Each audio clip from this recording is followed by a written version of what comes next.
Hello, Collateral Gaming listeners.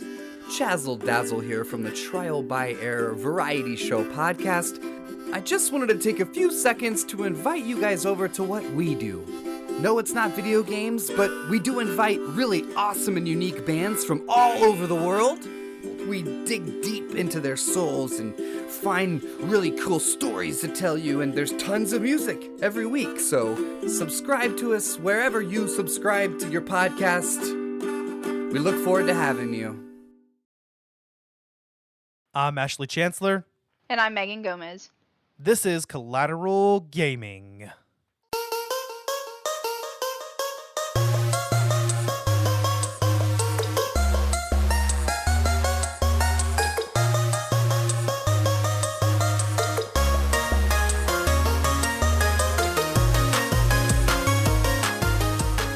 Happy Halloween and welcome to Collateral Gaming, the only video game podcast that matters, where we focus on good games, bad games, and everything else in between in the world of gaming. We are podcasting straight from somewhere in South Texas, and yes, my friends, we are a 420 friendly podcast, so whatever you have, smoke it if you've got it.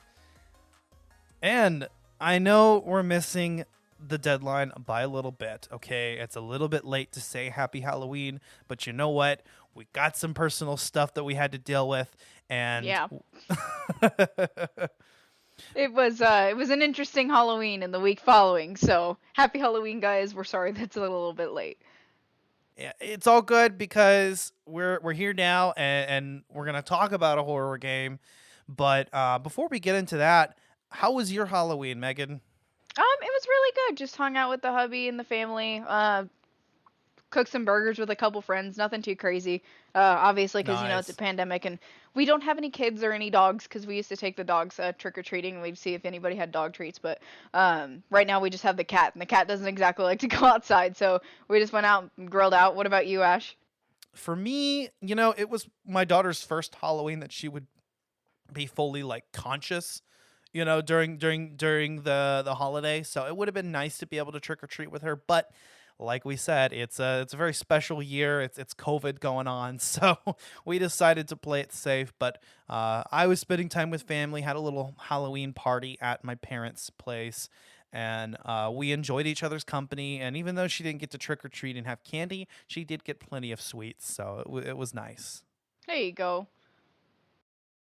And I think actually Zach and I were going to try to record that night, but our Halloween bonus round episode, but we ended up doing that, I think, the day after. If you haven't checked that out, go check that out now, because we did get to talk about some of our favorite horror game moments, as well as get into Resident Evil 7. Oh, that's a good one. That's a good one. That one's got some spoopy ass shit in there. I wanted to do it actually. After playing it, I was like, man, I should have chosen this for the horror game. But I haven't played too many horror games. I will admit, I'm kind of getting into the genre now. We had a few that we had talked about, you know, that we put in our list, right? And Until Dawn was one of the ones that you had suggested, I believe. Yeah, I actually, it was between this and Amnesia, just because it's a freaking classic, but also none of us really have, you know, the capacity to play that on any of our systems right now, because all of our shit's overloaded. So I was like, you know what, let's do a console game, let's do Until Dawn, and, you know, it's a good one. It's one it's unexpected, kind of, I would say. Yeah, it really is, and it may not be the first horror game that you think of, but I think it's an interesting one, and the entire thing is set up like a horror slasher movie, which is really cool. Yeah. And we'll have, you know, every season to talk about more horror games. We did PT last season, which is one of my favorite games of all time. Really sad that we never got to see Silent Hills in its full glory. Yeah, I don't know if I would play that one. Silent Hill is definitely I don't know if it's just because it triggers childhood memories, but I am fucking terrified of anything related with Silent Hill. Fucking terrified. I'm like, nope, no way, no ma'am, I'm out. Bye. Okay. Well, what's your favorite horror game? Ooh, you know, that's a really good question. I would say Until Dawn is up there. Dead Space is a really big one for me. I don't know if that one would be considered horror, as more of a slasher kind of thing. If you're I don't know if it's considered, but the Friday the 13th game where you get to play as one of Oh. one of the kids or Jason or not Jason. Jason, right? Yeah. Yeah. Yes. Okay. I Jason. literally scared myself. Um, you can like choose to play like not choose, but it's kind of like Among Us where you're like one of the kids or you're Jason. That one's really fucking fun. It's scary when like your friend is running after you. So I don't know. That one's like more of like a team play kind of thing. But I love that game so much. I saw that and I was really interested in it. It's something that I want to pick up at some point because with Collateral Cinema, I've been exposing myself also to a lot of horror movies, including the Friday the 13th series and Nightmare on Elm Street and Halloween. Robert and Bo are huge horror junkies, so that was definitely something that stood out to me. Maybe next season we'll do that. I know Zach was talking about. I think it was Outlast was the one that Zach was. Oh fuck, that's one. I was trying to think of the name. Fuck that game.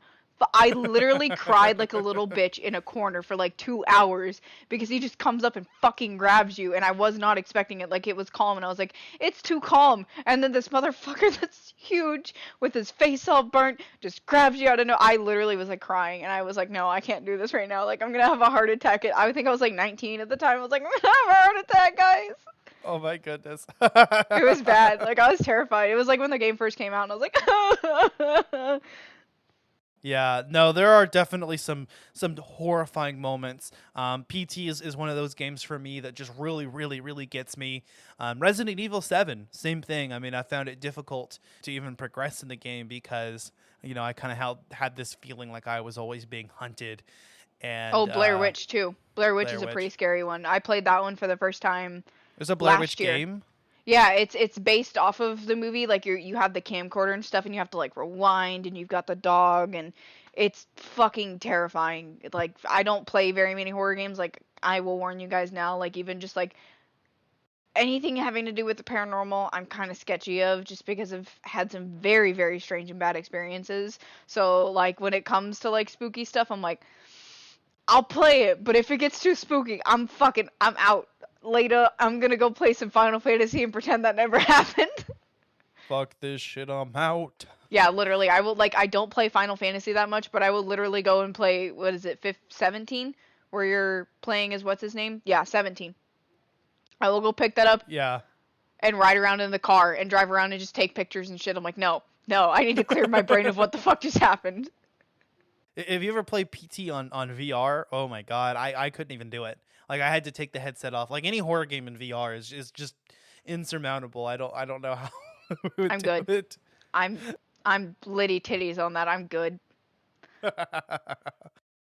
Until Dawn also is a pretty scary game at parts. Most of it is just kind of tense. It's more of a jump scares. Yeah, it's very tense. Like you feel something's eyes on you, and then it just fucking jumps at you, and you're like, God damn it! Like now that I've been exposed to scarier games like Outlast, I'm a little bit better. But this game, like when I very first played it, I was like, what the fuck? There are a couple moments that made me jump, and one of those actually made it into my top 5 jump scares in gaming list on our bonus round episode we just did, and I'll probably bring that up in a little bit. But I guess to kind of get into the game that we're going to talk about today, Until Dawn, we'll start with, as we usually do, kind of the development history. Yep. And this game is actually developed by Supermassive Games, and is actually kind of a surprising move from them because they're not known for this type of game, or at least, up to this point. And this came out in 2014, 2015. I have the case in front of me. Hold on. Yes, 15. 2015. Yes. Yeah. So the... about 5 years ago, Supermassive Games is a British company based in Surrey. It's Basil, not Basil. Get it right. Yeah, but all the actors in this are American, which is pretty interesting, I suppose, and the writers are American. Yeah, it stars. I know the two ones that I remember probably from childhood, and then also not iRobot. I Am Robot. Hayden Panettiere. Hayden Panettiere and Rami Malek. And Rami Malek from well, he's from a lot of shit, but I remember most recently in the Queen movie, Bohemian Rhapsody. They're both great actors. Rami Malek is one of my favorites. Love him to death. I have watched so much content of him. He's a great dude. Rami Malek is great. Rami Malek and Hayden Panettiere. Like I said, I honestly Hayden Panettiere, and all I can think of is Save the Cheerleaders, Save the World. But she kind of brings that vibe into his, which, and we'll talk about the performances to it a little bit. But Supermassive game is actually, most of their titles are, PlayStation exclusives. Yeah. And this game is not an exception to that. However, more recently, they started working on the Dark Pictures Anthology, which is a multi-platform game, and they're partnered with Bandai Namco on that. Love Bandai Namco. Bandai Namco. I mean, yeah, they're mostly they're behind a lot of. I know they did the Naruto Storm series. Most of the Naruto games, like pretty much any major like anime game, is going to be by Bandai Namco. But yeah, no, they're working together on that, which is pretty interesting. I haven't actually even heard of that, so I'd have to go check that out sometimes. What they were known for prior to Until Dawn was actually they've been involved in a lot of the Little Big Planet DLC and spinoffs. Yes, that's a really good game. I love those. Those are so fun. I wanted to talk about it at some point. Lillian, my wife, had expressed interest in being on an episode of Little Big Planet, so that'll definitely come up at some point. That will be great because we can finally have another female voice on the podcast. Sometimes I feel like I have to talk like a bro because I'm like, yeah, man, it's just me and the bros. We're talking on the fucking podcast, man. Talking on the podcast. So, some other things that Supermassive Games have been behind is the Start the Party series, Doctor Who: The Eternity Clock, which is the game I've played. I'm a huge Doctor Who fan, and actually I really enjoyed that game. I thought it was really, really cool, and it surprised me to hear that the same studio that is behind this game did that. I mean, they're just wildly different games. They did the HD remake or remaster of Killzone.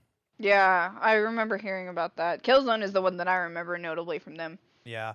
And then also Hidden Agenda, which I think is more similar to this game, kind of more of that horror slasher feel, but I think came out more recently. And then Sony Computer Entertainment, now known as Sony Interactive Entertainment, was the publisher behind this, which is per usual for any first party game. Any game that's developed exclusively for PlayStation is going to be published by Sony. And Sony's got to have their hand in the cookie jar on that. Yes, yeah, exactly. And contrast that with Mass Effect, which I played, which Microsoft Game Studios was behind, at least the first one. So yes, and that was originally only came out on the 360. So you betcha, sweet Bippy, it did. Believe me, I know them facts, honey. Yeah, and we had a great time talking about Mass Effect. So if you guys want to go check out that bonus round episode, that's out. Yeah, that one came first. Sorry, guys. I had to celebrate N7 Day and kick it off with style because I got dropped a bomb and I was so excited. I was like, Ash, I know we got to record this Halloween episode and we're overdue, but like, bro, it's N7 Day. Like, come on, man. He's like, all right, whatever. Just let's fucking do it.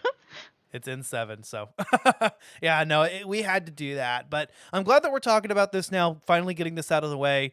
One thing that's interesting about Until Dawn is it was written by a pair of American horror writers, Larry Fessenden and Graham Resnick. And let me see if I can pull up stuff that they've been involved in. Or at least Fessenden was involved in movies such as writer/directorial credits, No Telling, Habit, Wendigo. Oh, Wendigo! No, that's 2001, which is interesting because this game is about Wendigos. Yeah, that makes a lot of sense. Just every time I think Wendigo, I just think of Supernatural, the first season. Oh, and Cory Monteith same. getting snatched up by a Wendigo. I think the same thing actually. That reminds me of Supernatural because that was like the second episode or third episode. It was the third one, I think. Yeah. Yeah, and then The Last Winter. He also has an impressive amount of acting credits, and he has directed some TV stuff. See, anthology horror comedy film, The ABCs of Death 2. That's pretty interesting. So this guy's involved in the horror industry, and I believe Resnick was as well. And so from a perspective of development by a British company, it is interesting that we've involved some writers. And originally that was the idea, was to make this game feel like a horror movie or like a slasher movie. Yeah. And in fact, this game was originally conceived as a title exclusive to the PlayStation Move. which kind of I felt like that thing flopped really bad. I don't know about you. I never saw the reason to get it. I don't know about you, Ash, but me personally, I don't know how it ends up. I bought my Xbox after it came out, and I still ended up getting a first generation. Like I always get the first generation of everything, and that's just how it ends up for me.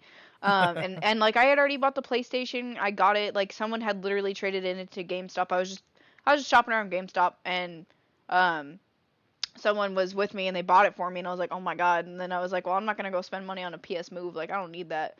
But I know that this was originally supposed to be kind of like in Last of Us where you can have, like you shake the controller. I know like you would do different things to interact with different characters. So like when they pick up a lamp or things like that, it was supposed to be more interactive to get people to get off their asses, I guess, and for us to fall on the floor whenever there's freaking horror scenes. Yeah, and I will say that a lot of those elements still shine through in the game. Now, obviously, the game is on the PS4 instead of the PS3, and it doesn't use the PlayStation Move accessory, but they did make use of the motion controls on Yeah. the DualShock controller. Or what did they call the PS4 controller? I know it's the DualShock 4, but it's also called something else. Yeah. Let me look it up. But while you're looking that up, one other interesting thing is that apparently this was intended for a younger audience. I don't know if how they were going to do a horror slasher film vibe and make it for a younger audience, but that's what they were going for, and that was why we had the motion controls. It was supposed to have a much bigger emphasis on narrative than Supermassive's previous games, and originally was supposed to be first person. Actually, it's just DualShock 3 and DualShock 4. The newest one is going to be the DualSense, which is I interesting. know that. Yeah, I know that the new one's called the DualSense.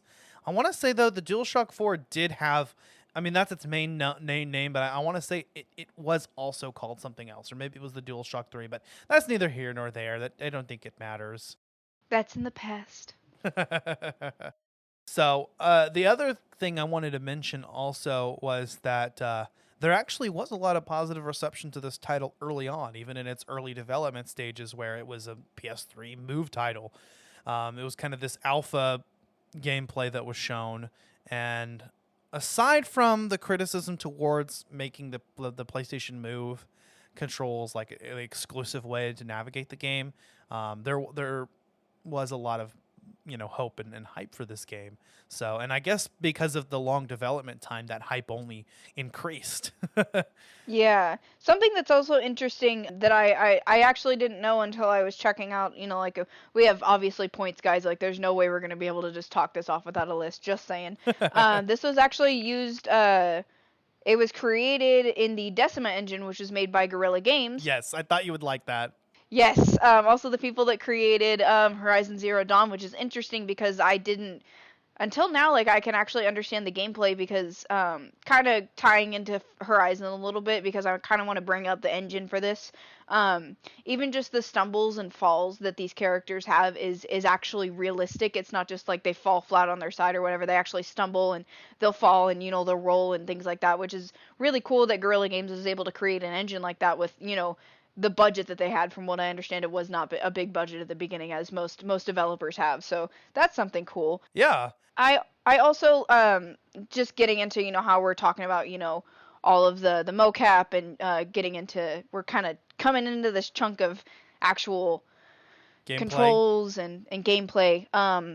I actually kind of enjoyed a little bit of static camera movement that we had there in this one. I don't know about you, Ash. It's like the early Resident Evil games, right? Yeah, it reminded me a lot of like old school horror games like Resident Evil and things like that, where it was just kind of like, okay, like this is kind of only the view we get. I feel like this is for a reason. Like there felt like there was a reason behind their camera angling, which is kind of interesting for a game like this. Yeah, kind of almost like God of War as well. Yeah. And piggybacking on what you said about, the Decim engine is that decision was actually made at the same time that the entire development shifted for this game.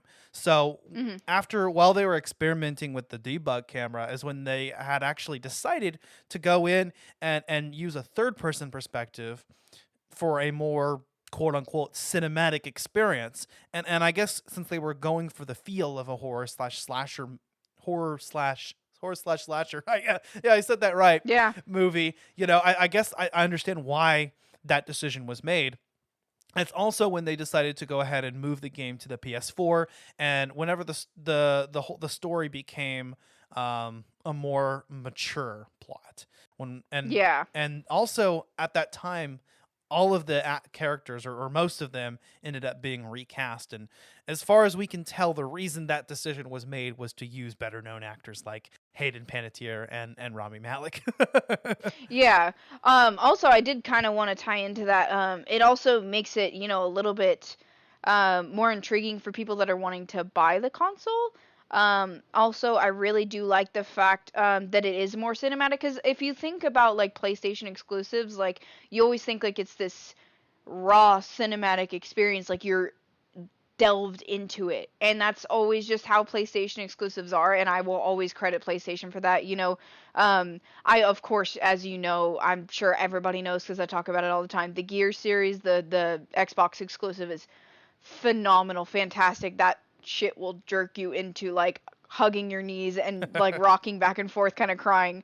There's some amazing Xbox exclusives, but PlayStation is really known for its one person kind of story titles. So I really like that they came out with one that was more in the horror scene, because if you think about PlayStation, they're more of like RPGs and like these amazing like characters that have these hero archetypes. So it was cool to see something that they're like, hey, we're gonna bring this in with the new PlayStation. It's gonna be more cinematic, more horror slasher. I was like, I don't really like slasher, but I'm into it. Let's try it. Fuck it. Yeah. Like I literally bought the game and I was like, screw it, I'm gonna do it. I've never been a huge fan of it either. That stuff has always kind of freaked me out. But like I said, I'm being more and more exposed, and there is a lot of fun to be had in the horror slasher genre. But the big takeaway here with Until Dawn, more so than that, was the idea of the butterfly effect system, and that's something we'll also Yes. get into in a little bit. But as far as development goes, they actually had to create a software that would record every player choice that was made, almost like a Yep. series of nodes. And what was also cool was that, as far as rewrites go, they generally tried to avoid that, because Mhm. if you rewrite one aspect, then every subsequent event that depends on that has to be rewritten as well. So what we have Yes. here is likely a lot of what the story was from the very beginning. And a lot of that I've heard was, as far as the way that player choices affected the story, was inspired by Heavy Rain. Oh God, that is Heavy Rain and Beyond Two Souls. I know we've talked about them a few times here before as a reference, because there's a lot of games were inspired by them to do this kind of like butterfly effect choices, and this game was no different. And it really it at first, when you think about it, it's not really kind of like in the same, I want to say like type, obviously because it's a horror slasher, but once you get into it a little bit more, you can kind of sense, the Heavy Rain inspiration. You do one little thing. It's like I said in Mass Effect, but it's a little bit different. This one is more of a butterfly. That one's more like action and consequence kind of thing. But you do one small thing, you could end up killing a character off. Someone hits their head, that ends up killing them later on because they get dizzy or something like that. Like you have to think of survival. So it's very different. And in Heavy Rain and Beyond Two Souls, it's no different. You can choose to save yourself in Beyond Two Souls and go with Aiden. And that's the cool thing about this game is like, even if you have somebody that made a similar choice to you, you're not all going to come out with the same ending. Right. Yeah, there's so many choices to be made, and every choice is permanent. There is a Yes. strict auto system that's put in place, and it's not necessarily intended to punish the player, but the developers felt that it was necessary, so that you actually, there's weight to your choices, and it even Yes. extends beyond your choices. If you fail a quick time event sequence and a character dies, I mean, you fucked up. The rest of the game, you're gonna have to play through the rest of the game or start the entire thing over. You're not gonna be able to load back, and that's a consequence that I myself had to deal with. Yes. A character dies, the story doesn't end there. Yeah, no, it continues on, and as my first playthrough, I think I came out with, I think, two survivors. I think it was Hayden and Rami, to be honest with you. Was it? Yeah, and I can't even remember. I always just called them Hayden and Rami, even though I know their friggin' names. But I'm like, oh, it's Hayden Panettiere, it's Rami Malek. Like, I remember, like, as you go through the game, like, you just watch your friends die off, or like you can like see from another perspective how someone dies, because it like ties into each other on a time sequence, and you're like, Yeah. oh fuck, you're like, damn it. And that affects the game later on. They'll reference those characters' deaths, so it's something that's supposed to carry weight into the narrative. And this might have been a risk as a design choice, but it ultimately enhances the horror elements. I mean, you really Yeah. feel like I can't let this character die or they're gonna be dead, you know? And there's even a Yeah. kind of a similar pacing to that as we see in games like Resident Evil and Silent Hill. Yes, very, very similar. Even Outlast, like you feel like, you have to get through this point, or this big fucking burly motherfucker that's naked except for a apron is chasing after you. Like you're fucking terrified and you have to get out of that. You have to find your batteries and shit. Like Yes. there's a pacing that happens in horror games that it's necessary to do this thing or you're fucked. Completely fucked and you don't want to see the brutal death. It builds up the suspense, and that pacing is awesome here because deaths don't happen very early on. In fact, I think the first character that can die is Jessica, and the only character that died at my playthrough. So you're just kind of building up to this, and there's some jump scares and there's some tense situations, but it's not until a big portion of the game that characters actually start dying, and so there's always that sense of dread and actually terror was what they mostly wanted to focus on here. There was obviously they had to decide the right proportions of horror and terror and disgust, but terror, which is what is defined here as the dread of an unseen threat, it was really the focus. And so in order to invoke fear in the players and to really increase that sense of terror, they actually ended up during development with their play testers, they used a galvanic skin response test to measure the fear. Oh, that's that weird, like, creepy, like, sweat test thing, right? Where it, like, tests, like, all of your responses. Oh, God, no wonder. Yeah. Oh. And in playing into that further, we obviously had to have an awesome soundtrack that was going to that was going to increase terror, and increase your sense of fear. And so, and that was composed by Jason Graves, and it's described as reactive, meaning that as you're approaching a threat, whereas the player character does, the music's going to get louder. Yeah, it's not just like, your typical game where, you get into an enemy area, like in Zelda, like when you get into Gerudo Field and you get or a Gerudo Field, Hyrule Field. God, even yesterday with Mass Effect, guys, I keep switching names because we've been talking about so many games recently. Like Ash and I will go off on a tangent before we record and talk about like 10 freaking games. So I'm sorry that I cannot remember anything, but going into what I was talking about, if you get into, the field of an enemy, it starts playing like battle music. Yeah. And this, it's just like, it's quiet and, it's kind of like slow and it's almost like, like slow orchestra type. And then it just builds up and you're like, okay, something might happen. Like, what the fuck? And then all of a sudden it's just da da da da and you're like, oh, okay, I'm gonna fucking die if I don't make some choices right the fuck now. Like, it's very reactive to you. It's not, and that's kind of what makes this game unique to other horror games. Is like other horror games, it's just gonna, your playthrough, your storyline is gonna have a set point for your sound. Yeah. For this game, it's whenever you go through different parts of the map, like, I wouldn't say map, but more like different parts of the story and through different parts with characters. If you begin to encounter a threat, the music just all of a sudden is like, hey, hey, and you're like, oh shit, okay. And it's like really like ominous and vague type music until you just all of a sudden see there's a fucking Wendigo in your face and you're like, oh my god, okay, that's great. Yeah. Yeah, and I liked how they even used some film music editing techniques with the Decima engine, even programming the how the music would be layered depending on players' choices. Yes, and this soundtrack is kind of like catastrophically beautiful. Like it has very very like I said, like orchestra, like classical type moments in it, which is kind of, different for, a horror game especially, but also for like a cinematic type game. Of course, when you think like orchestra, you're going to think, of course, Final Fantasy, they always use an orchestra, but like this is something completely all in itself, which is really, really cool. Yeah, I thought it was cool. What did you think about the music overall? Like I said, I thought it was like catastrophically beautiful. And I really, really loved how, like even the music from what I understand can like change depending on your choice. Yeah. Because I remember, like, my friend played through one part and she's like, man, the music was, like, really sad. And I was like, what? Like, I had happy music because, like, they fucking saved each other. Like, what do you mean? Like, it changes depending on your butterfly choice is what I call them. It's just like I choose, say, like, butterfly choice because you can see in the top left of the screen there's, like, butterfly wings that start flapping.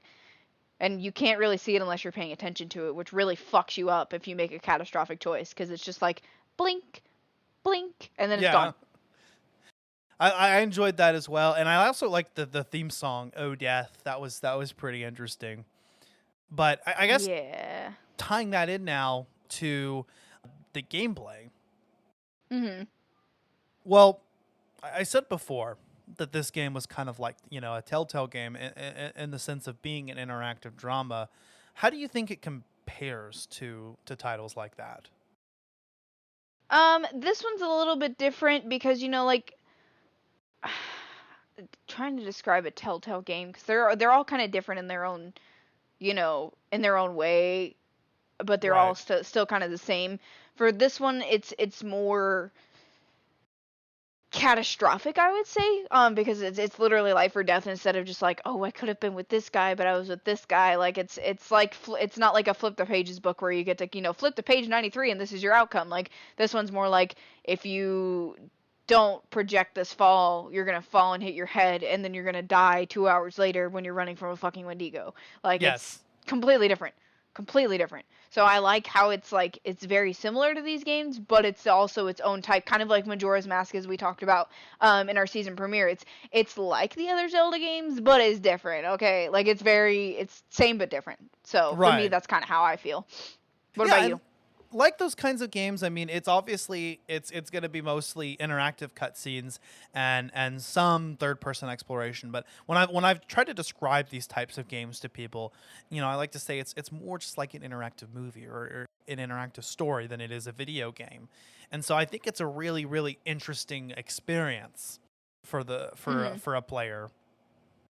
But like you said, though, the main difference here, I think, is the fact that there are just the smallest little choices that you can make that, like the butterfly effect, will have reverberations and echoes on later events that you may have no way of knowing. I mean, early on in the game, there's a bird that you can shoot at, and your instinct is to shoot at it, right? But if you do that, that'll fuck you up later on, and the animals are going to attack you.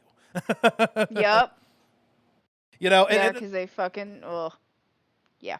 That's almost like the totems, right? Which, like a lot of the other optional clues and items that can be found during the linear progression, the totems are available to find. And what the totems do is they actually predict future events. But what I found is that they weren't as helpful as you think they would be, because it would be a totem telling you about some kind of event, but not really how to prevent it. It would be something that just happened in some later chapter, and you're like, oh, fuck, well, I mean, it warned me, but I don't know what I was supposed to do to stop it.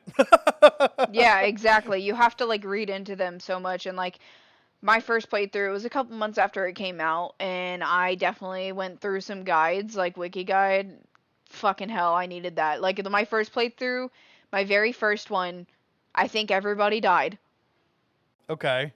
Pretty sure everybody died, so everybody I started can die. it over. Everybody can die. You can, or everybody can live. Yeah. Everybody can die, everybody can live, you can lose 1 to 4. Yeah, you can, like, literally lose everybody, or it can just be, like, one thing. I think my second playthrough, Hayden and Rami lived, and then I got almost everybody in my most recent playthrough. But you literally have to, like, consult a guide to be able to get everybody to live. Like, there's no way you can just do it naturally. Sorry, guys. Hate to break it to you. I did. I tried to mostly do it on my own. Okay. But there were certain points in the story where because I wanted everyone to live, and after I think my first character died, the only character that died for me was Jessica. After that, I was like, well, how can I keep everybody alive? So I try not to spoil myself too much, but I would learn, like, certain things that would happen in certain events to watch out for. But I tried to let myself play the game spoiler free. There was one other point where I did look up online to see what the outcome of a choice that I had already made would be and how I could possibly recover from that. And that helped me make sure that every character survived, but I did ruin their relationship by doing so. And I'd already fucked up. I had to deal with that. The other time was in the scene where you have to pick between Ashley, or Chris has to pick between Ashley and Josh. in the buzzsaw scene, I was like, wait a second. I thought everybody could live. So I did have to look up just to make sure, and I Yeah. thankfully came across something that didn't spoil that moment for me, because it's a really, really crazy moment later on when you realize that, that was fake and Josh was behind everything. But I'm glad that I did at least find out that the choice that you make would not have an impact later on the story. Thank God. Yeah, that would have fucked me up. Because I remember my first playthrough, I think I picked him. And my second playthrough, I picked Ashley.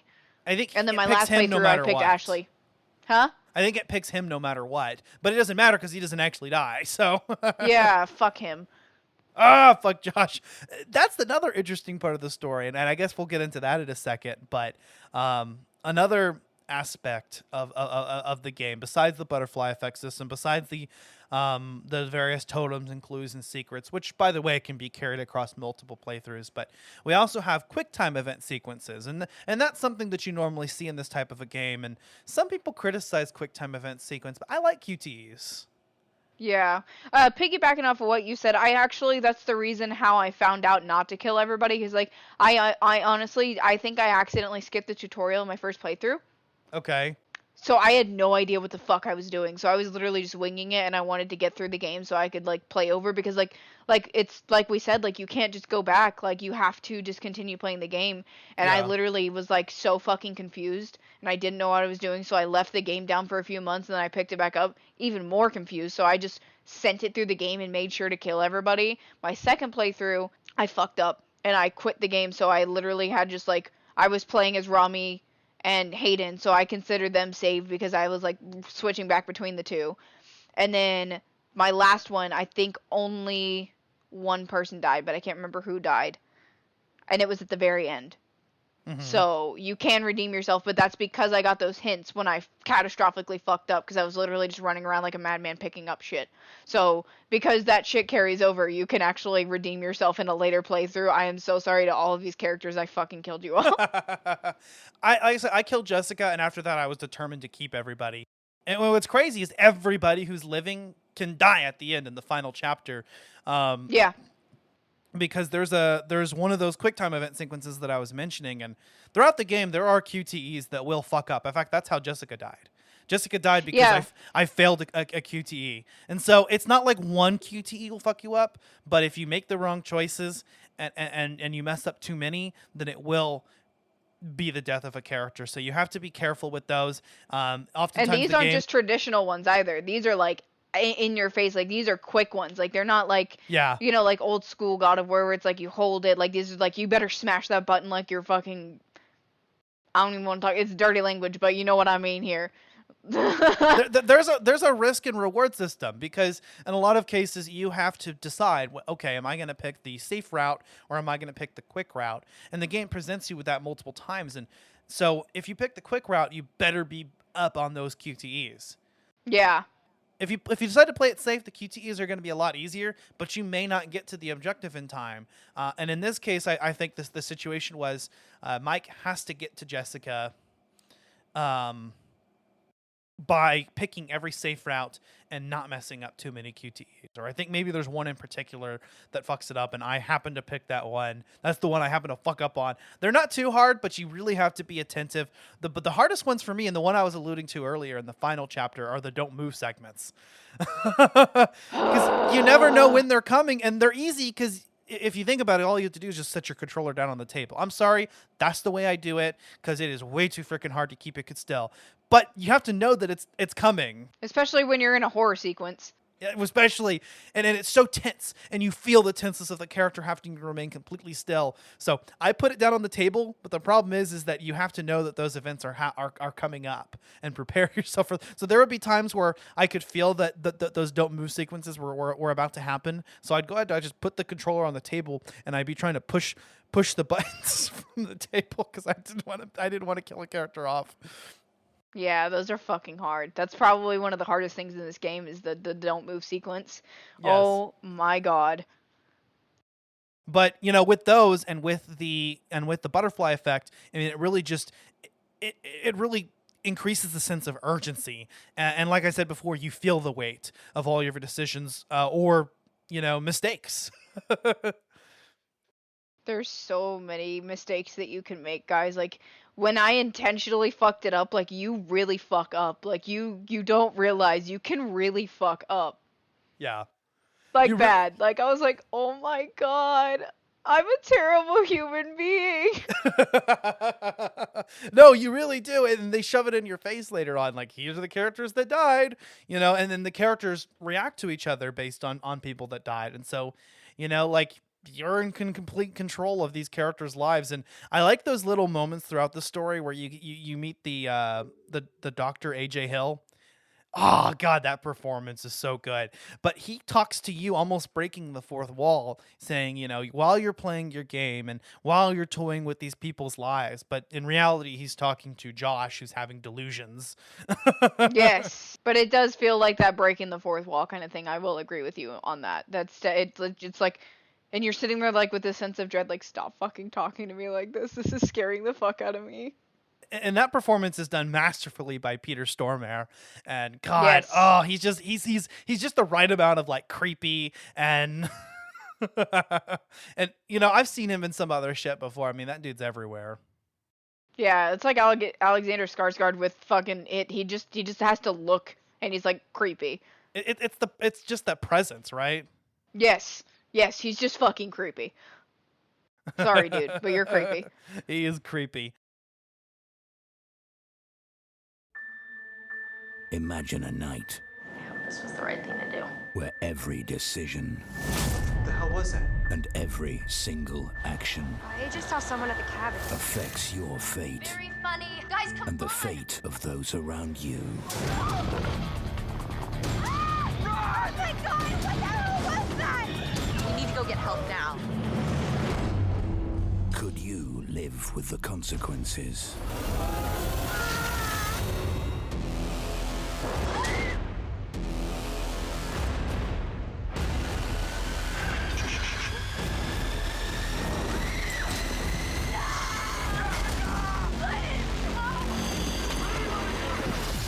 Until dawn, only your choices determine who will survive.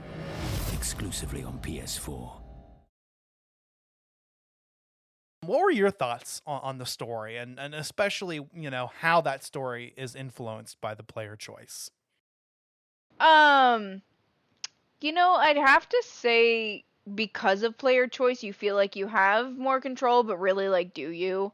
You know what I mean? Do you? Like, but do you? Like, really? I definitely felt like, like I was playing God over these fictional characters, and I really fucking hated it, and, like, also fuck Josh, because, like, you don't even realize, like, you're, Fuck like, Josh. like, halfway through the game before you realize that Josh is the one doing all of this? Yeah. Yeah, just about. That's the turning point. And what's funny is a lot of the moments in the game that you think are like, someone hunting you or whatever, it's just Josh fucking around with everyone. And then, then the supernatural shit really kicks in and you're like, oh, okay, there's really something going on here. Yeah. But I gotta agree with you. I mean, I kind of wish that player choice really did have more of an influence. Like, I'm literally looking for that game where the story is just completely different. Like, what if you made a game where, like, the entire outcome was different, like kind of like what Black Mirror Bandersnatch did, where the reality of events is different. Like, the killer could be different depending on what choices you make or things like that. But in this game, all of the choices are headed in the same direction. It's just what events happen on the way to getting there and who's going to be alive to tell the tale at the end, Yeah, absolutely. But and I really think that beyond the player choice, the game itself did manage to really capture the essence of a horror slasher film as it intended. Because I mean, you've got all these young adults / teenagers cooped up in an isolated area on a mountaintop, and you've got a killer going after them, or in this case, killers, and a fake killer. Yeah. But you've really got those vibes going on. It straight up feels like it, and there's got to be the elements of adulterous sex and. Oh god, it's not a horror film if they're not fucking. Just saying. It's not a horror slasher film unless there's extramarital sex or premarital sex, and I don't know why it is, but serial killers are like they're like lured to that. They've like a sense Mike Myers and or not Mike Myers, not Shrek, Michael Myers and Jason and Freddy are all like it's like they could smell it, right? They're like, oh, they fucking. There's teens having sex. Oh, Anyway, she gonna be pregnant by next week. We better just take care of it now, guys. Let's just be done with it. That boy don't know how to wrap it before he taps it. some of the choices are actually in regards to things like that. Like, you could play as Mike, who's kind of the womanizer type character, and you can be like, you can get it on if you make the right choices, and that's kind of a sense of player satisfaction. Like, okay, I managed to get there, even though Jessica ended up dying, at least we were on good terms before it happened. She may have died, but at least I got to tap it. At least you got to tap it. Well, or almost. So you said that your first playthrough, everybody died, right? I intentionally killed everybody because I knew that I catastrophically fucked up. Okay. What do you think was the worst decision that you made on that initial playthrough before you knew what the fuck was going on? You mean besides not doing the walkthrough? Like in game, I feel like because I keep talking about it, probably my biggest one, because it's one that you don't realize, is what's his face falling and hitting his head. Okay. Because that one can really fuck him up, and it'll kill him, especially in the end sequence, because he's starting to bleed out, and you don't even realize it until he's covered, because by the end he's covered in blood, and you're like, oh my god, he's gonna die before we even get out of here. Like, I feel like that was one of my bigger fuck ups. What about you?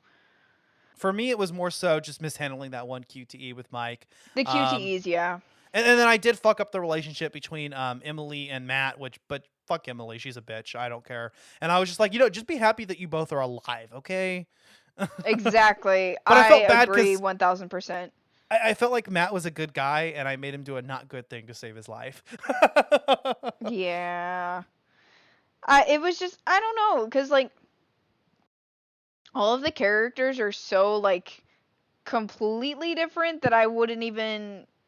I don't know, I don't feel like I hated anybody besides Josh. Like, initially, I hated Josh because he was a fucking dickhead. And I was like, you're pompous. Like, why are you acting this way? Like, you need to chill the fuck out, dude. There's no one What's that I your deal? necessarily... Well, there's nobody that I wanted to kill off because I hated them so bad. Oh, I didn't want to kill anybody off, obviously. Like, I wanted them all to live, but I was like, Josh, you're a dick.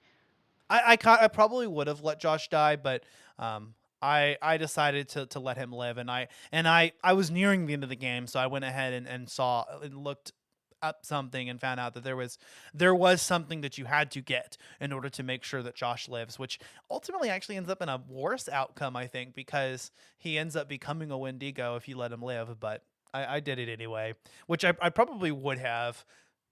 And sometimes, even if I looked ahead and I knew what choice would be the better one, which wasn't often, I tried to play this game, purely, I still would go with the choice that I would make, because I didn't want, I feel like Sam was my personal favorite, though, because she's such a badass warrior bitch. Yeah. Like, yes, honey, you go. She's like, guys, we need to get the fuck out. And, of course, like, Jessica and Mike are like, no, we won't go fuck, bro. And they're like, no, we need to get the fuck out of here. You can fuck later. Sam was actually a real hitter. Like, she was an awesome character. And also, there's that one scene where she's in the bath and you're like, hey. Yeah. Yeah, she's pretty hot. Not gonna lie. It's pretty hot. And I think I had kind of a crush on Hayden Panettiere ever since Heroes. So, And then also, you know what? I feel like, because I hadn't picked up the game in a while. Like, we had played a little bit. But I'm pretty sure Brett Dalton is in this. You Yes, probably will not. I don't know if you'll know who that is. Brett Dalton plays. Yes, he plays Mike. So he is Ward in Agents of S.H.I.E.L.D. Very, very big character in that one. And this was around the same time frame, so I believe he was still shooting Agents of S.H.I.E.L.D. when he was mocapping for this, if I remember correctly from his Instagram page, because I was following him at the time. I'm glad you brought up Mike too, because that's another character I wanted to mention. Is I did not like him at first. I thought this guy's a sleazebag. He's a womanizer. I don't like him.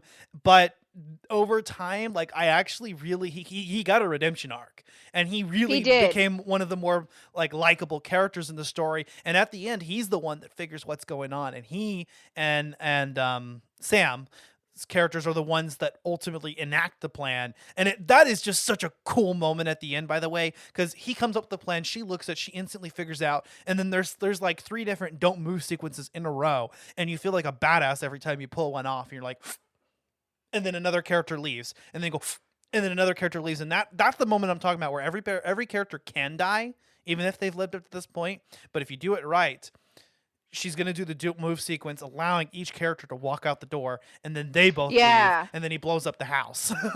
Yes.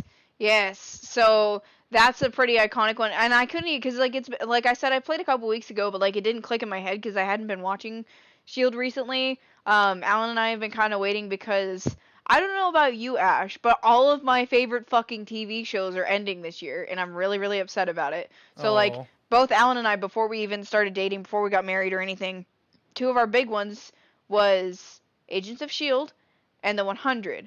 And then another big one for me is Supernatural. All 3 of them are ending this year. Damn. So I've been waiting to watch the 7th season of Agents of Shield, and I've been waiting to when a series ends for me, I will watch it from beginning to end, and I will binge it to make sure that everything clicks together for a series finale for me. That's just always how I've done it. The only thing that I haven't done that with is Criminal Minds, because it's like, what, 18 seasons? Like, I have some other shows to watch. SWAT is coming out with a new episode, or new season opening next week, so I'm gonna be watching that. But like for me, I have to like watch it all the way through, so I like haven't watched it yet. I totally would have clicked it if it was Brett Dalton, but he has a big character arc piggybacking on you. He was one of the characters that I was like, he seems like it reminded me of what movie is that, where it's they're like set off the pheromones and they're making them hook up in the woods, and it's Chris Hemsworth. Cabin in the Woods? Cabin in the Woods. I've heard of it, and I have my aunt keeps wanting me to watch that movie and maybe talk about it on the podcast, and I haven't yet, but I've heard good things about it. Yeah, I'm pretty sure it's Cabin in the Woods. That one's like weird but funny once you get to the end, but he kind of reminded me of Chris Hemsworth in that one before, I don't want to spoil it, but yeah. Okay. They all get fucked up. Okay, that's interesting. I really need to watch that. But yeah, I thought the motion capture performances in this were fantastic, and the characters were well acted.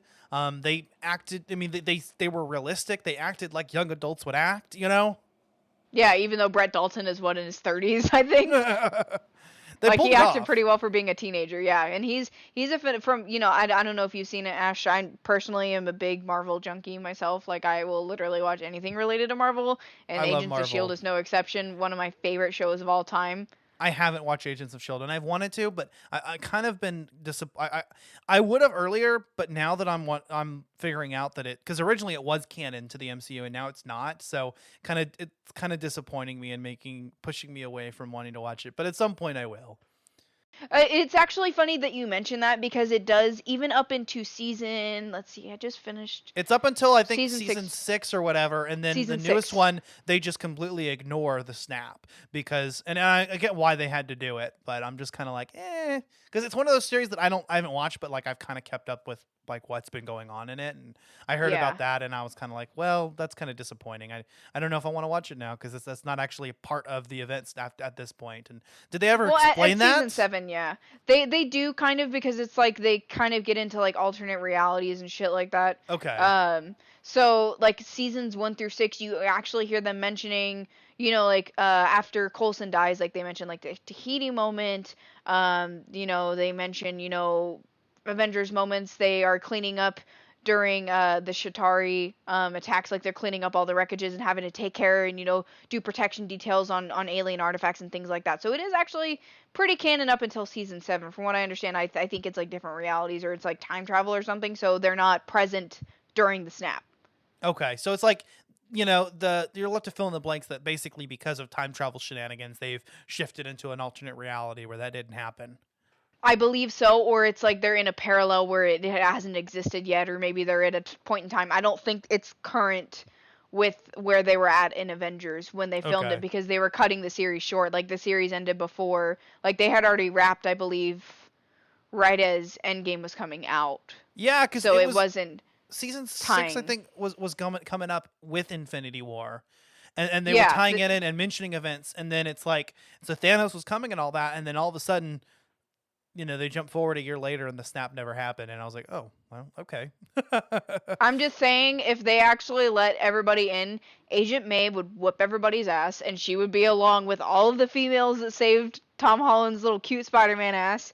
Um, Daisy would have absolutely just quaked everybody apart. Like, there would be no competition between Thanos and Quake. Just saying. Robbie Reyes, fucking Ghost Rider, hells yeah, why was he not brought in? Him and Tony Stark would have been best fucking friends. There's so, yeah, like, I could fangirl. We are completely on a tangent. I am so sorry. I That's love that good. show. That's what I'm here Brett for. Dalton as Ward, of course, in that is a fantastic actor. He makes you fall in love with him just for him to snap your heart into 10,000 little pieces, and you have to pick it up slowly as each season goes along. And just for them to do it again in an alternate reality, just so you know. And break your heart again. Is this something we do now? This is something we do now. We have to go on tangents. No, he literally, he wakes up and he's like, hey, babe. And he goes, is this something we do now? And he just sticks his arm out at her because she was sticking his arm at him. My wife texted me. It's a long text that I really should deserves a good response. So I'm going to tell her I'm going to respond to that in a second. Smart move. As a wife, I can definitely recommend just being like, hey, busy for a couple seconds. I will actually respond in a minute, and it won't be half-assed. Okay. Anyway, some more tangents. But yeah, no, the quality of the motion performances were awesome, and I felt like the graphics were really good too, right? Yeah, for a game of this kind of feel and aesthetic, it was actually a pretty game. As you know, guys, I'm sure everybody knows I'm a graphics junkie. I love my graphics a little bit too much. This game was actually really pretty aesthetically pleasing, especially, considering where it was based, which was up on top of, what is it? Is it Blackwood Mountain? Blackwood Mountain, yeah. I like the particle effects that they implemented. I know that there was like volumetric lighting that was used. Yeah, especially with the snow and everything. It just has just such a creepy atmosphere, and just overall the graphics are really really impressive. I'm glad that this game came out on PS4 and that they waited to do that. Yeah, I definitely agree. Especially because, like, PS3 was a great console, but there's only so much that it can do, especially, as we're coming into the season of the new consoles. You have to keep up with the graphics that are coming out, not just with TVs, but with, technology. And, I don't think this game could have been executed any other way, because, even though we're not quite there yet, some games you can literally turn your head and you can see the pores on their faces. And Yeah. it's intense. It is intense.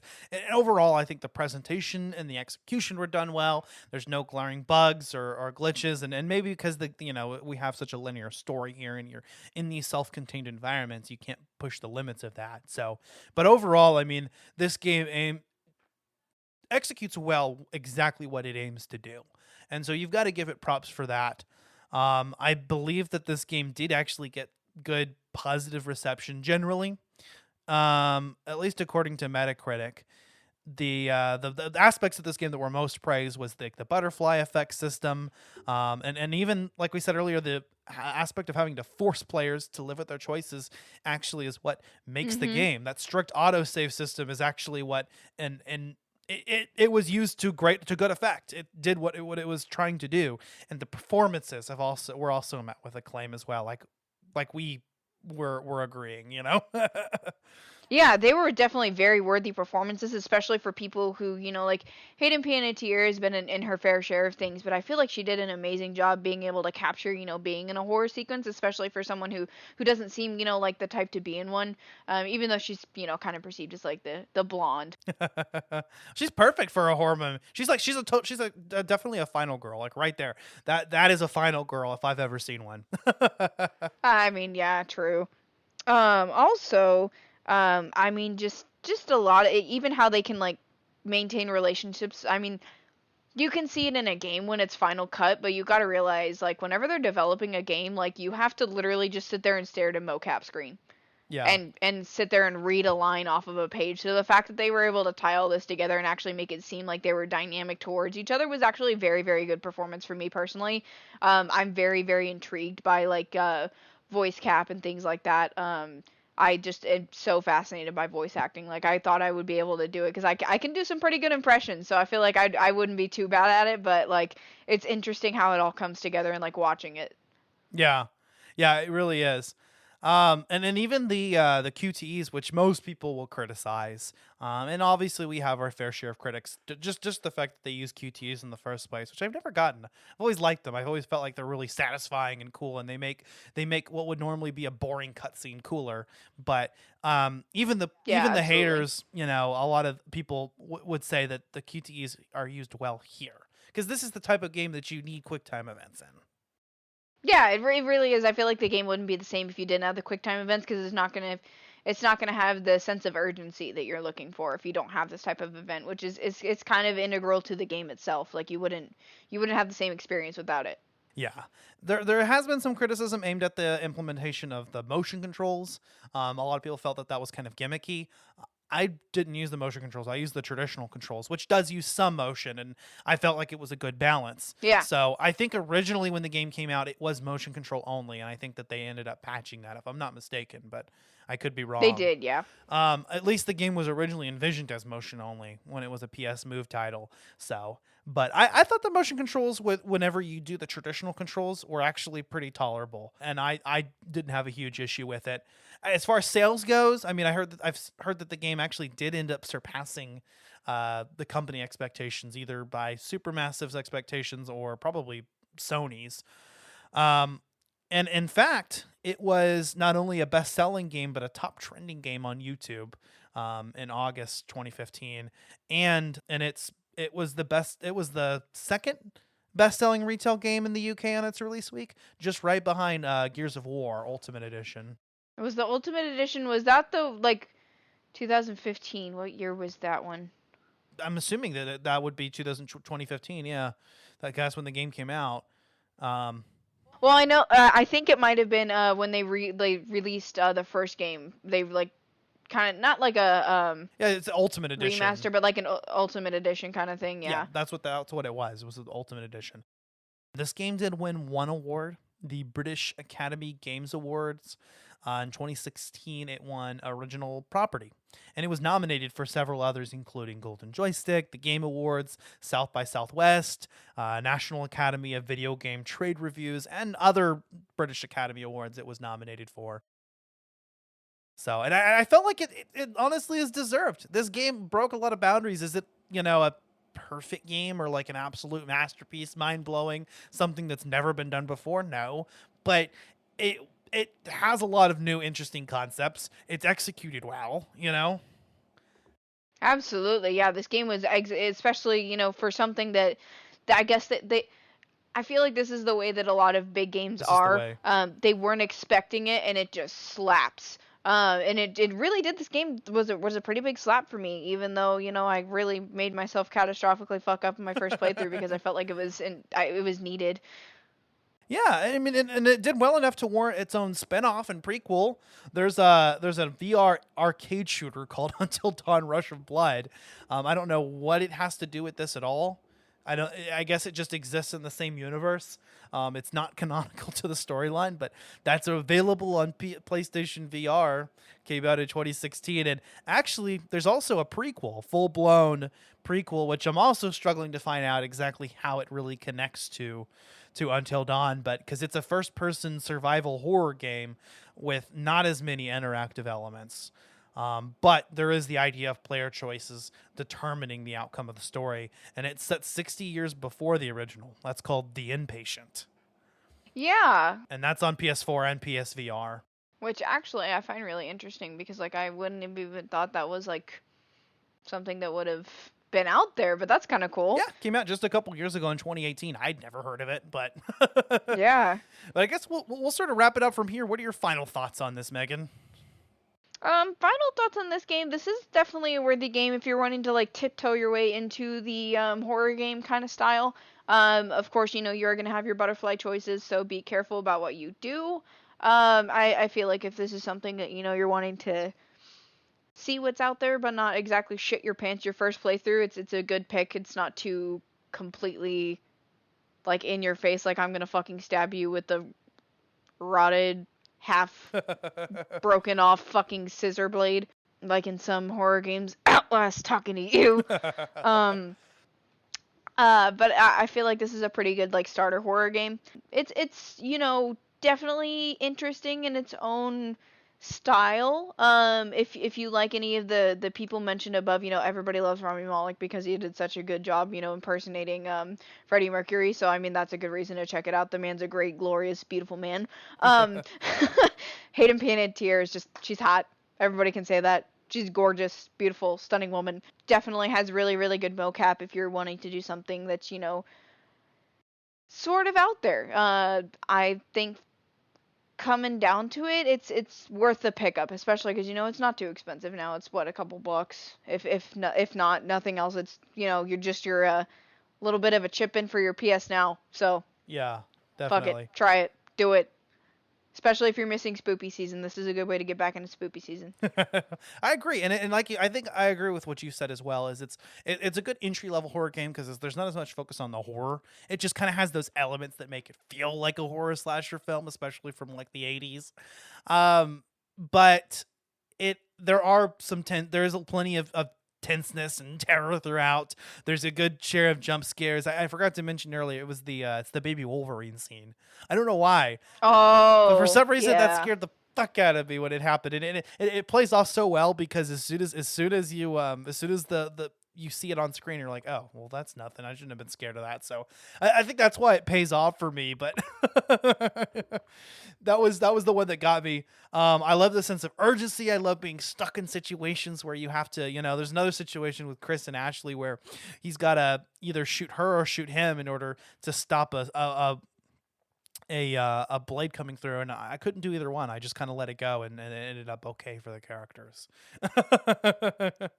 Oh yeah, I totally forgot about that sequence. Yeah, I picked it up a little bit, but I just played through the beginning just to get kind of a sense of feel for like the engine of the game and Yeah. like the play style. So I just totally I hadn't played it in a while, I won't lie to you guys. I kind of did like a little bit of a recap for myself, but Yeah. like I like those iconic moments like that, like I kind of have forgotten over time. But you know, I really think the game picks up later on. You know, kind of midway through is where it really picks up when you start playing as soon as I think when Jessica died and Mike is like in the sanatorium, and you know, I think I played the rest of the game from that point all the way to the end in one sitting, whereas it had taken me like several weeks to get up to that. So once you get into the game, I will say like it really picks up, and you really just, like I said, you feel the urgency, you feel the weight. It's an awesome game to pick up. It doesn't even have to be spooky season. I mean, you can play it any time, and I think it really fits the tone, and I think it's a neat concept. I'd like to see a game like this really extrapolate more and have like I said, more choices of outcome, and maybe the story could be just completely different depending on your choices. But I do like what is available here, and it does feel like you do get to have some, like I say, you can have all the characters live or none of them live, you know. So, and there's even a little bit of sense of, you know what, I really hate this character. Let them die. You know, Emily, Josh. I wanted Josh to die so many times, but I feel like I just sent him to the wolves anyways. But yeah, exactly. But yeah, I think it's great. I love it. I had a ton of fun with it. I would definitely pick it up again, and I kind of did. I like how at the end of the game you can go through and you can go back to one chapter, but you have to pick up everywhere from that chapter. But you can go back and Yeah. then you can reload from a certain point. So if you're like, I don't want to get through all the intro again, I just want to get back to this part where I made this decision, you can do that. Absolutely. Yeah, but it is great. It is a thrilling experience. You can get through it in one night. You can play it until dawn. Oh my god, you had to. You just had to. Which, by the way, we also forgot to mention that the entire game takes place in one night, and so every chapter Yes. it's telling you how many hours are until dawn. Another thing also that we've totally forgot to mention is they're literally coming up to this cabin to like something, I don't remember exactly what happened, but something catastrophic happened 1 year exactly before. It's the anniversary and of they're their coming up friend's to like deaths. Yeah. their friend died, and literally all of them fucking die if you end up fucking up bad enough, guys. Yeah. So just warning you, it's pretty fucking depressing. That's the prologue segment too. Like the original plot of the game, like there are a couple characters that die in the beginning. You can't save them. They do die. Hannah and Beth die no matter what you do, but it introduces you to the concepts of the game. It's a tutorial segment that shows you like, here's some choices that you can make, but you can make them safely because they don't actually have any outcome on anything. But so that was actually pretty cool. But I love the layer of storytelling. I can't say it enough that I love these types of games. I love, also the Telltale games. And I think that Until Dawn is like you said, I think is definitely worth a pickup. It's on PlayStation now. If you're subscribed to that service, you can check it out. Yep. But hope everyone had a happy Halloween. If you enjoyed this episode, please leave us some feedback. You can give us a 5-star review on Apple Podcasts. Go check us out on Podchaser, which is kind of the social network for podcasters. Speaking of social media, we are also on Instagram, Facebook, and Twitter. If you like Collateral Gaming and you like horror slasher movies like how this game is presented, you'll also love my other podcast, Collateral Cinema, which I'm on with Bo and Robert. That's a lot of fun. We just got out our Halloween episode on Night of the Living Dead, the original, and by the time this comes out, we should be pretty, if it's not already out, we'll have our episode on Spider-Man 3 out, which I took the lead on. That was one of my picks. Next time on Collateral Gaming, we're going to be talking about The Last of Us Part 2.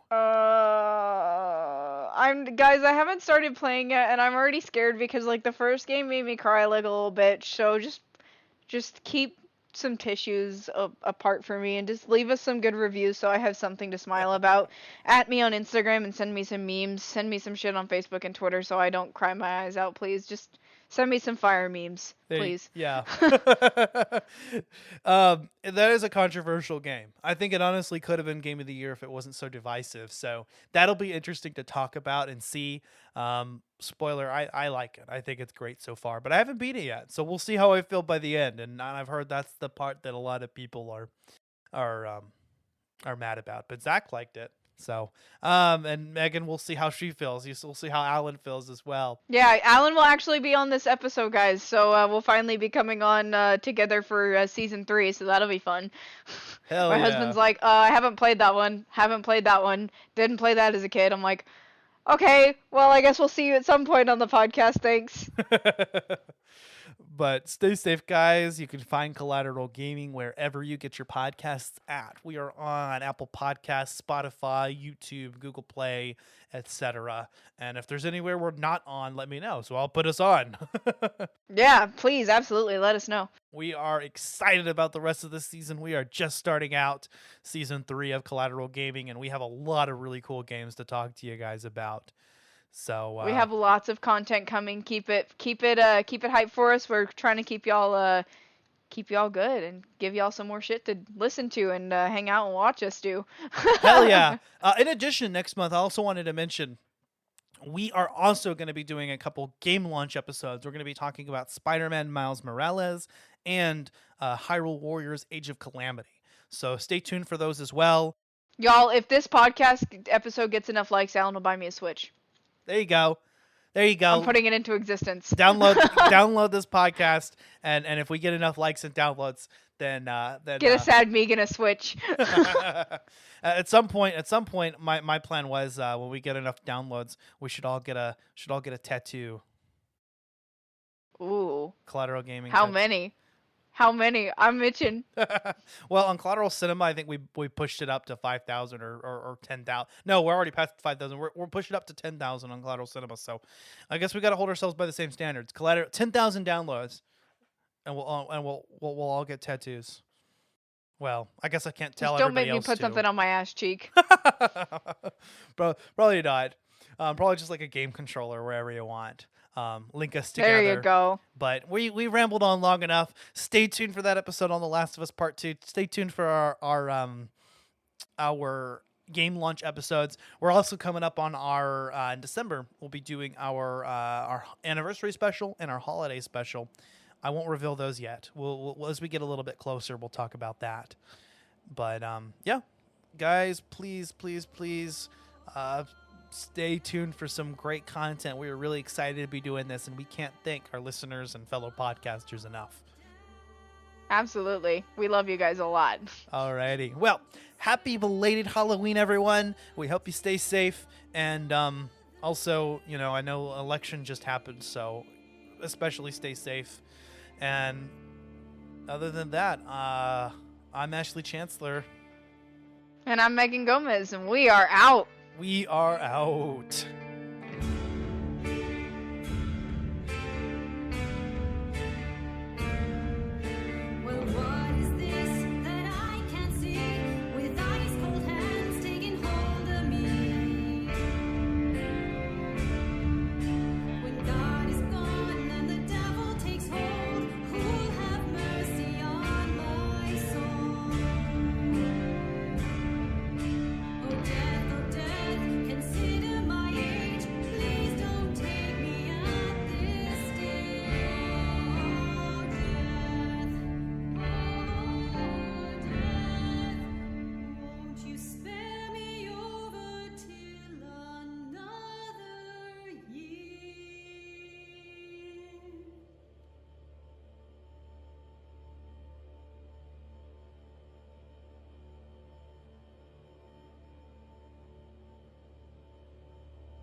Collateral Gaming is an L Company production. All music and game clips are owned by their respective creators and are used for educational purposes only. Please don't sue us. We're poor. Everything you do, every decision you make from now on will open doors to the future. I want you to remember this. I want you to remember this as you play your game.